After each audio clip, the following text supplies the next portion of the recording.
इन्हीं ते प्रोग्राम सांगीड़न सार जा समूरा सुरारन फिजाउन में विखरी चुका। सामिन प्रोग्राम जे पेशकार मुसरत अली मंगी, स्टूडियो इंजीनियर अब्दुल मजीद कटोहर ऐं अवां जो मेज़बान नाज़ जमील अहमद कोसो। वरी मिलण ताईं अवां खां मोकिलाए थो। दिलियूं गॾु त जुदाई आहे ई कोन, पोइ मोकिलायूं था सदाईं गॾु।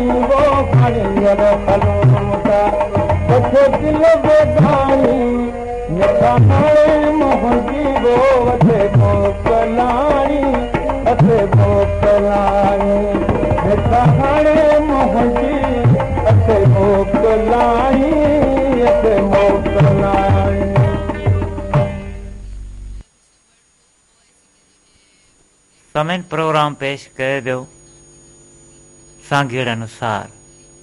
मेज़बान हो नाज़ जमील अहमद खोसो ऐं पेशकश हुई प्रोड्यूसर मुसरत अली मंगी जी। असीं रेडियो पाकिस्तान मिठी तव्हां सां मुखातिब आहियूं FM 101 ते। पाकिस्तान जे मयारी वक़्त मुताबिक़ राति 8 थियण वारा आहिनि। ठीक 8 वॻे रेडियो पाकिस्तान तां उर्दू में ख़बरनामा ॿुधी सघंदा।